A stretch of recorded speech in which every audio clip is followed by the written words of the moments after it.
Menos mal que no rompió el vidrio. No, bien, está todo bien. Bueno, hermanos, hoy vamos a empezar una carta, como todas, siempre una redundancia, ¿no? Decimos una porción maravillosa. Todas las porciones de la Biblia son maravillosas. Hoy vamos a empezar, Dios mediante, a considerar la carta del apóstol Pablo a Timoteo. Se llaman cartas pastorales, primera Timoteo, segunda Timoteo y Tito. ¿Quién es Timoteo? ¿Quién es Tito? Colaboradores muy estrechos del apóstol Pablo. Son pastores más jóvenes que él.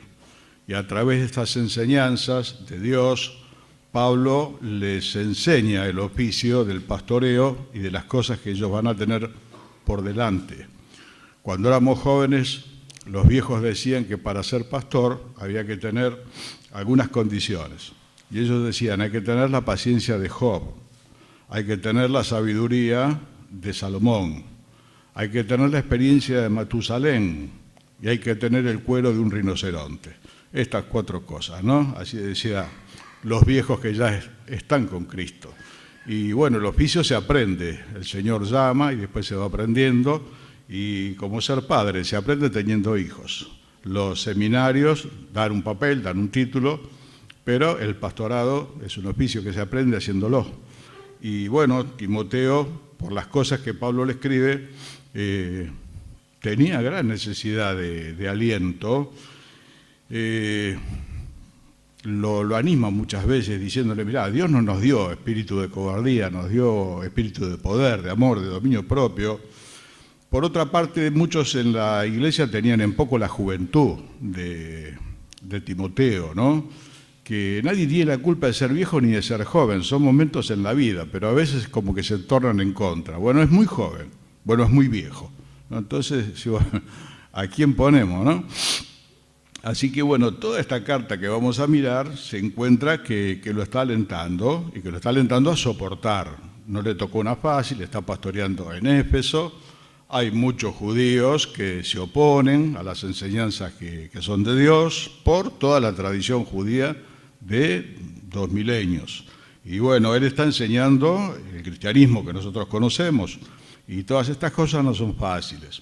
Bueno, ¿dónde conoce Pablo a Timoteo? Lo conoce allá por el libro de Hechos, yo se lo cuento. En Hechos 16 dice que Pablo llegó a Derbe y a Listra, y he aquí había allí cierto discípulo llamado Timoteo. Ya lo conoció creyente a Timoteo. Hijo de una mujer judía creyente, pero de padre griego. Y daban buen testimonio de él los hermanos que estaban en Listra y en Iconio. Esto es muy importante. A veces, che, hermano, hay que dar buen testimonio. No, el buen testimonio lo tienen que dar los demás de nosotros. No es que nosotros tenemos que portarnos bien para que nos crean. No, naturalmente el testimonio lo dan los demás. La gente del lugar de Timoteo es un hombre de virtud. Es un joven tal vez de virtud. Y bueno, con su madre judía y su padre griego. Y acompaña a Pablo, quiso Pablo que éste fuese con él, y tomándole le circuncidó por causa de los judíos que había en aquellos lugares, porque todos sabían que su padre era griego. No lo iban a recibir, por lo tanto lo circuncidó. No porque hiciese falta la salvación, es porque era para no tener problemas con los judíos, que él apareciese, bueno, como un judío más, ¿no? Y después en segunda, Timoteo, se habla de la familia de él, no se lo menciona al papá, no sabemos si había fallecido para ese entonces o no, pero en segunda Timoteo aparece el nombre de la madre y de la abuela de Timoteo, mujeres importantes en la vida, en la formación de un siervo de Dios. Y dice el versículo 5 de 2 Timoteo 1, trayendo a la memoria la fe no fingida que hay en ti, la cual habitó primero en tu abuela Loida y en tu madre Eunice, y estoy seguro que en ti también. Por lo cual te aconsejo que avives el fuego del don de Dios que está en ti por la imposición de mis manos, porque no nos ha dado Dios espíritu de cobardía, sino de poder, de amor y de dominio propio.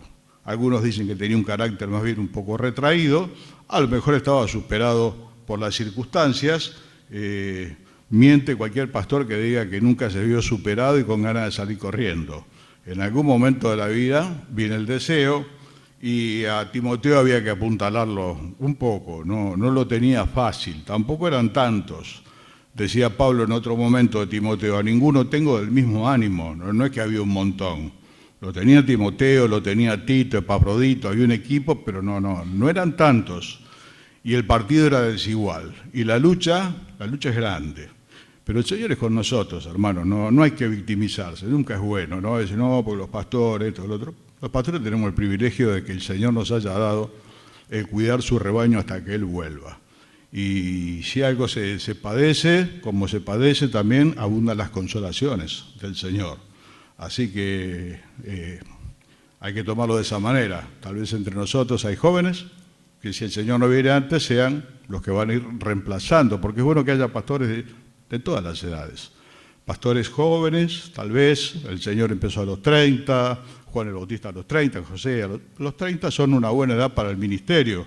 La presión no sube tanto, el azúcar está más o menos ordenada, y bueno, y después vienen los 40, que también son buenos, y después vienen los 50, y bueno, después viene el camino de ripio después, ¿no? Se calcula que Pablo tendría algo más de 60. Los historiadores fechan que murió como a los 65, 66 años, martirizado.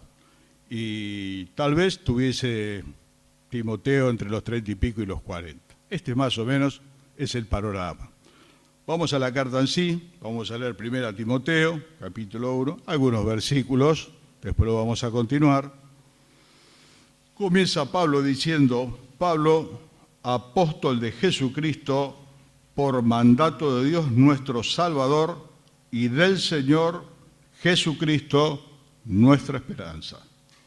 A Timoteo, verdadero hijo en la fe, gracia, misericordia y paz de Dios nuestro Padre y de Cristo Jesús, nuestro Señor. Como te rogué que te quedases en Éfeso, cuando fui a Macedonia, para que mandases a algunos que no enseñen diferente doctrina, ni presten atención a fábulas y genealogías interminables, que acarrean disputas, peleas, más bien que edificación de Dios, que es por la fe, así te encargo ahora. Especialmente aquellos judíos, con sus tradiciones, tantas cosas más. Los judíos, además del Antiguo Testamento, tienen el Talmud. En el Talmud están registrados los escritos de todos los rabinos a lo largo de los años, y se desvirtuó totalmente y terminó en cualquier cosa. Bueno, todo esto era el problema que estaba acá, ¿no? Los judíos que seguían insistiendo con sus tradiciones. Verso 5. Pues el propósito de este mandamiento es el amor nacido de corazón limpio y de buena conciencia y de fe no fingida, de las cuales cosas, desviándose algunos, se apartaron a vana palabrería, queriendo ser doctores de la ley, sin entender ni lo que hablan ni lo que afirman. Pero sabemos que la ley es buena si uno la usa legítimamente, conociendo esto, que la ley no fue dada para el justo, sino para los transgresores y desobedientes, para los impíos y pecadores, para los irreverentes y profanos, para los parricidas y matricidas, para los homicidas, para los fornicarios, para los sodomitas, para los secuestradores, para los mentirosos y perjuros, y para cuantos se opongan a la sana doctrina, según el glorioso evangelio del Dios bendito que a mí me ha sido encomendado. Bueno, hermano, hasta acá nomás. ¿Cómo comienza la carta? Como muchas veces se presenta el apóstol Pablo. Muchas veces se presenta también con Timoteo. Cuando escribe a otros lados, estamos con Timoteo, así que colaborador muy cercano. Pasó mucho tiempo, pero ahora está con Pablo a la distancia y la cosa se pone distinta, ¿no? Qué bueno que hubiese estado Pablo allí. Le escribe esta carta. Pablo, apóstol de Jesucristo, por mandato de Dios, nuestro Salvador, y del Señor Jesucristo, nuestra esperanza. Y una de las primeras cosas que también solían decir los pastores viejos, entre ellos Jorge Copazo, a quien siempre recordamos tanto y mencionamos tanto, qué bueno que es tener este testimonio en el corazón. Pablo, apóstol de Jesucristo, por mandato de Dios nuestro Salvador y del Señor Jesucristo, nuestra esperanza. No es un paracaidista, sabe que en el lugar donde está lo puso Dios. Y eso es muy importante porque cuando las cosas se ponen feas y dan ganas de salir corriendo, este hombre recuerda que está en ese lugar porque Dios lo puso en ese lugar. Es un mandato de Dios, nuestro Salvador. Y para todos nosotros saber que en distintas situaciones que podamos estar, estamos allí por la voluntad de Dios. Por eso es tan importante conocer la voluntad de Dios para nuestra vida. Si en ese trabajo en que estamos es realmente de Dios, si en ese matrimonio, ese noviazgo que estamos empezando es realmente de Dios, porque después las cosas se ponen feas, todas las cosas con el tiempo a veces traen problemas, o en la situación que me encuentre, saber que estoy allí por la voluntad de Dios. Y si es así, si el Señor me puso, me va a auxiliar. Igualmente el Señor no abandona, no me va a abandonar, pero no quiero estar donde Él no me ponga. Y no quiero nada que Él no me dé. ¿Se acuerdan que siempre decimos lo mismo? No quiero nada que el Señor no me quiera dar, no quiero estar donde no me ponga. Y no quiero dejar de estar donde tenga que estar. Así que es muy importante que cada uno en su área, si bien es una carta para pastores, todos sacamos enseñanza. Estoy haciendo esto, tengo la convicción de que el Señor puso esto por delante. Porque cuando vengan los problemas no voy a salir corriendo. Es decir, Señor, vos me trajiste hasta acá, y si vos me trajiste hasta acá, me vas a llevar hasta el final. Nadie dijo que no va a haber problemas en el camino. En el camino va a haber problemas. Lo importante es que si el Señor te puso, el Señor te acompaña, y si alguien sabía de esto era Pablo. Porque Pablo pasó momentos terribles. Náufrago en el mar 3 veces, lo azotaron 2 veces con vara, 40 palazos menos 1, estuvo náufrago en el mar, le pasó de todo. Pero el Señor estuvo conmigo y me dio fuerzas, decía Pablo. Le tocó estar en una apelación muy importante en Roma. Y dice, mi primera defensa ninguno estuvo a mi lado y ahí se jugaba el cuello. No era... Ahí la vida se terminaba con la espada. Y en esa defensa que él estaba haciendo del Señor Jesucristo, él no se estaba defendiendo a sí mismo, estaba dando testimonio del Evangelio, como el Señor le había dicho, tenés que llegar a Roma. Mi primera defensa ninguno estuvo a mi lado. Bueno, cosas que a veces pasan, los hombres podemos fallar.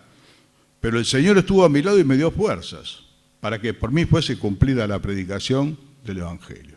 Es muy importante, yo estoy acá, hay problemas, sí, pero me puso el Señor. Y eso a mí me tranquiliza muchísimo. Y por el contrario, no estar muy claro si el Señor me trajo acá o me metí yo, me va a dar inquietud.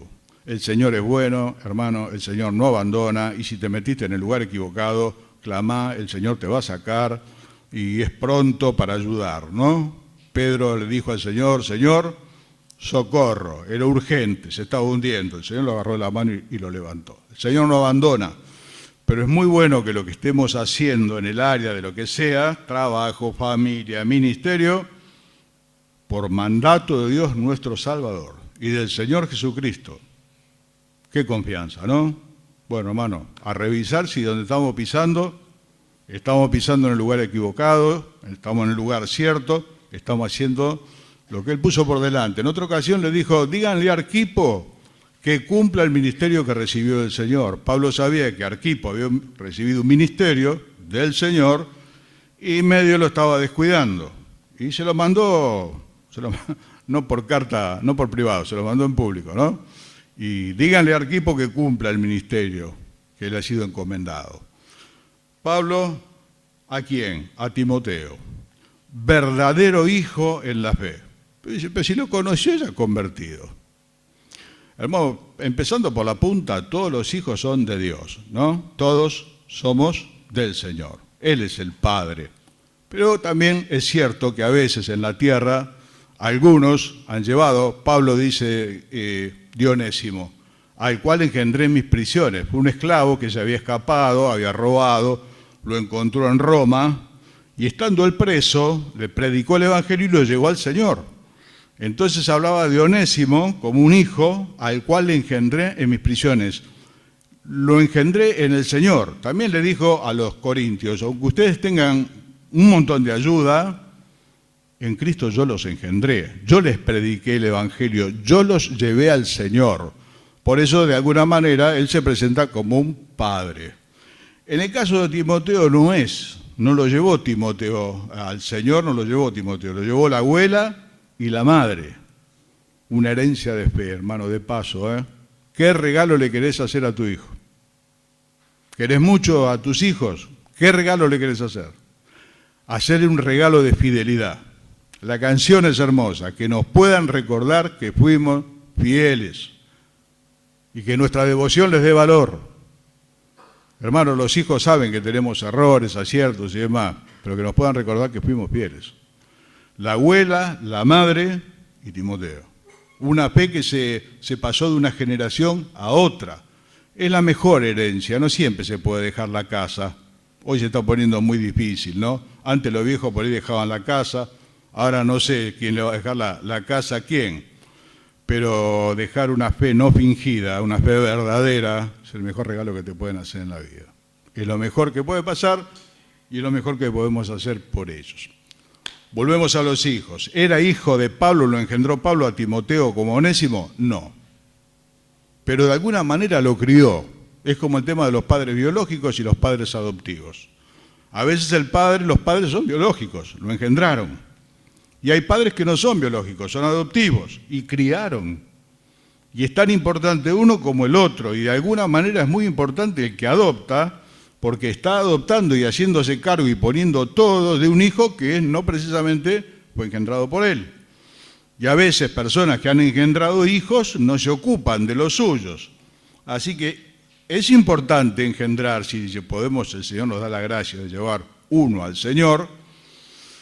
También es importante criar ajeno, como quien dice, ¿no? Así que mis hermanas, cuando vean a alguna muchacha más joven, Pablo dice, quiero que las mayores les enseñen a las más jóvenes a amar a los maridos y a los hijos, a cuidar la casa, a ser castas, respetuosas. Hay toda una tarea de crianza.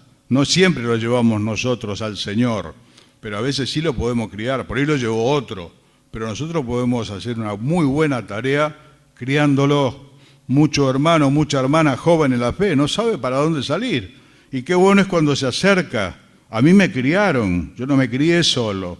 Hoy la gente se presenta, yo me hice solo, de chico lustraba zapatos a los 5 años. Bueno, hay gente, a mí me criaron. Primero me criaron mis viejos y no me va a alcanzar la vida para darle gracias a Dios por ellos. Y después me crió un hermano que fue amigo de mi papá, que era don Oscar Rizo, que descansa ya con el Señor. Fue el primero que se acercó, porque era amigo de mi padre de la juventud, predicó toda la vida en mi casa y cuando se enteró que el hijo del amigo se había convertido a Cristo, él venía todos los miércoles y se quedaba a dormir. Y después hubo maestros acá, de los viejos y Jorge y tantos más, todos aportaron. Pero él en ese primer tiempo en que yo era un bebé en el Señor, se ocupó de mí. Me llevaba, me traía, estaba todos los miércoles y teléfono y cartas. Yo tengo cartas escritas de Oscar que cada tanto las releo, especialmente en los momentos difíciles. No tengo cartas de mi mamá, tengo cartas de seres queridos que son mi tesoro, los tengo en el escritorio. Después para llevar no hay nada, ¿no? La heladera está como vacía, como nueva, vacía para venderla. No, está bien. Lo más importante es la herencia, querido, estas cartas. No nos engendramos solos, no crecimos solos. Hubo muchos queridos que se ocuparon. Por eso lo llama de esta manera. No lo llevó él al Señor, pero de alguna manera lo crió y lo trata como un hijo. Tal vez adoptivo, ponle el nombre que vos quieras. Hermanos, Dios nos dé a nosotros, como decía Jorge, ¿no? Al menos uno. Haber llevado una persona al Señor. La vida vendrá de Dios, nosotros no la podemos dar, pero haber llevado uno o haber criado alguno. Ahí está este matrimonio, Aquila y Priscila. Y una vez encontraron un muchachito que era todo elocuencia, se llamaba Apolos. Son de esos que pintan bien, pero bueno, no lo tenían del todo claro. Lo llevaron aparte y les pusieron mejor el camino del Señor, y dice que fue de gran ayuda a los que por la gracia de Dios habían creído. Qué lindo, ¿eh? Tener hijos, adoptivos o engendrados, como sea, hermano, pero tener hijos, si Dios lo permite. Bueno, ¿cómo sigue esto? ¿Qué es lo que le dice? A Timoteo, verdadero hijo en la fe, gracia, misericordia y paz, de Dios nuestro Padre y de Cristo Jesús, nuestro Señor. ¿Qué le podemos dar a los hijos? Una herencia de fe. que nos puedan recordar que fuimos fieles. ¿Qué deseamos para nuestros hijos? Que tenga un buen estudio, que tenga casa, es ideal. Si es posible que tenga auto, y no está mal, pero no es lo más importante. Gracia, misericordia y paz. De Dios, nuestro Padre, y del Señor Jesucristo. Si a alguien lo queremos bien, tenemos que orar por estas mismas cosas. Señor, dale gracia, dale misericordia y paz. La gracia de Dios nos da lo que no nos merecemos. La misericordia de Dios impide que recibamos lo que a veces merecemos por las cosas que hacemos, y la paz de Dios no tiene precio. Es algo maravilloso.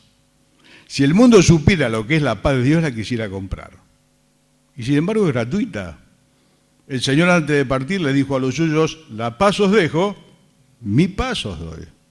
No es la paz como la que da el mundo, que depende de la salud, del dinero y del amor, el buen trabajo, el coche, la casa, el perrito y todo lo demás. No, esta gente tenía muy pocas cosas, hermano. Entonces, hermano, acá, si hoy hay necesidades, esta gente se la pasaba mucho peor antes, ¿eh? No había la mayoría de las cosas que nosotros tenemos, pero tenían esto, gracia de Dios. Había un programa que se llamaba Gracia a vosotros, gracia de Dios, misericordia y paz.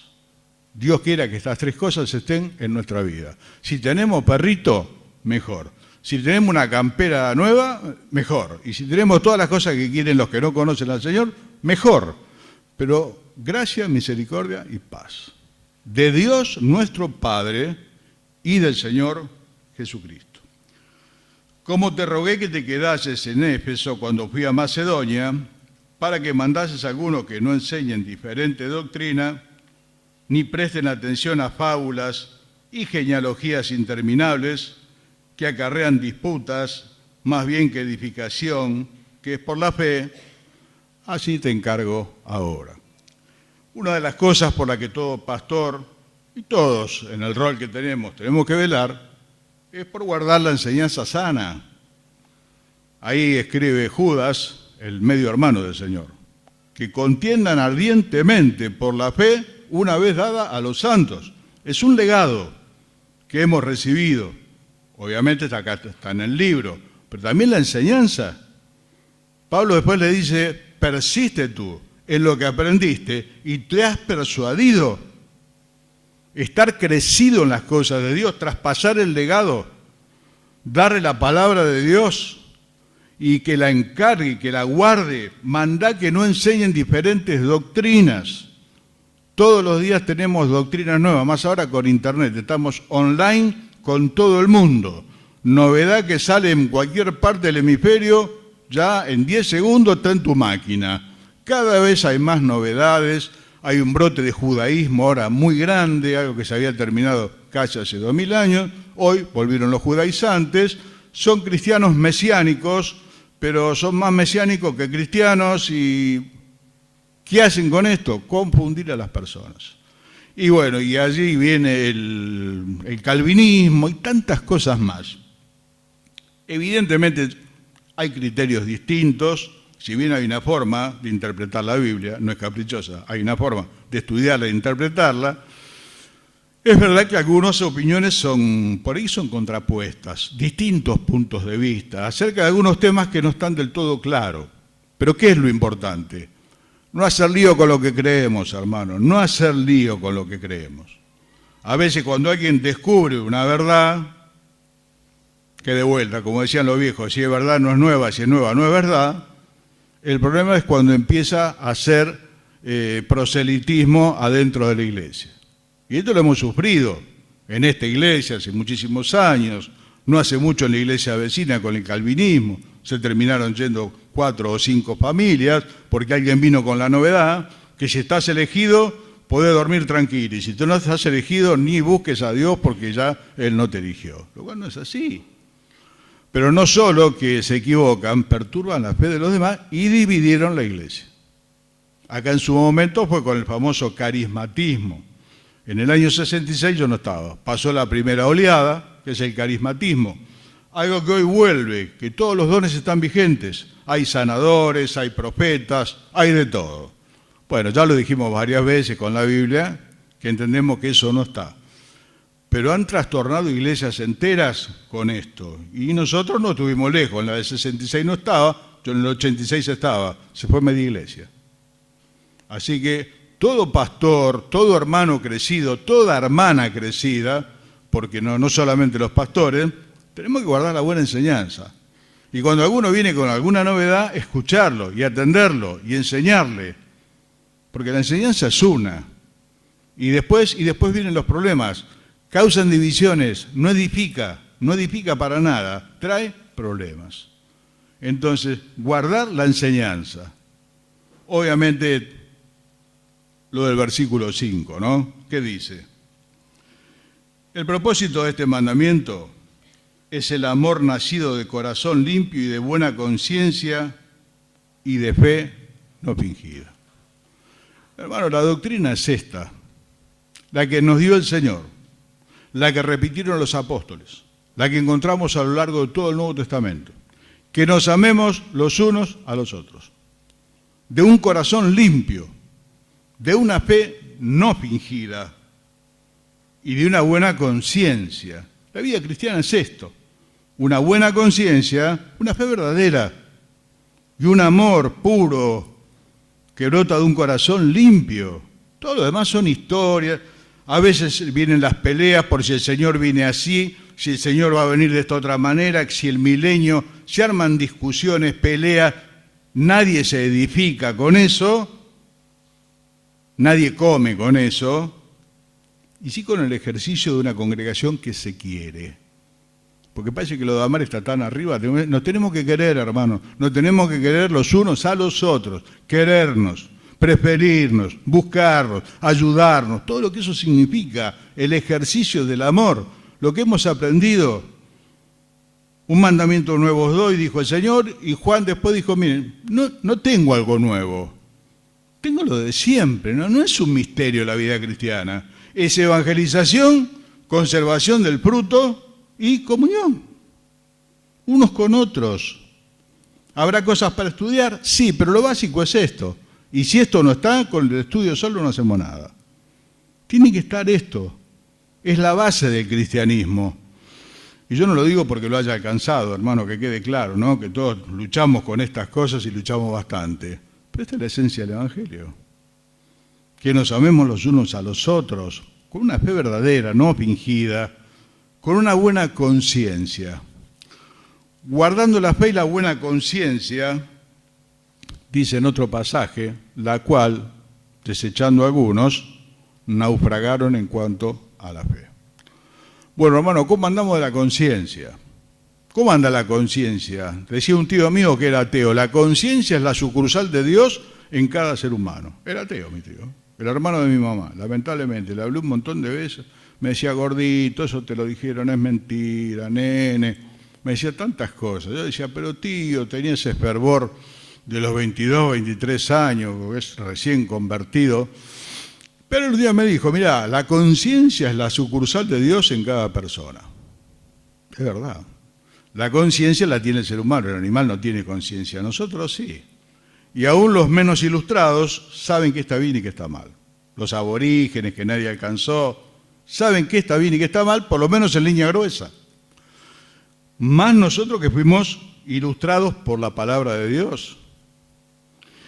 Pecar contra la conciencia, llega un momento que la conciencia se cauteriza. ¿Vieron cuando hay una herida? Dice hay que cauterizar. Hay un sangrado, se quema.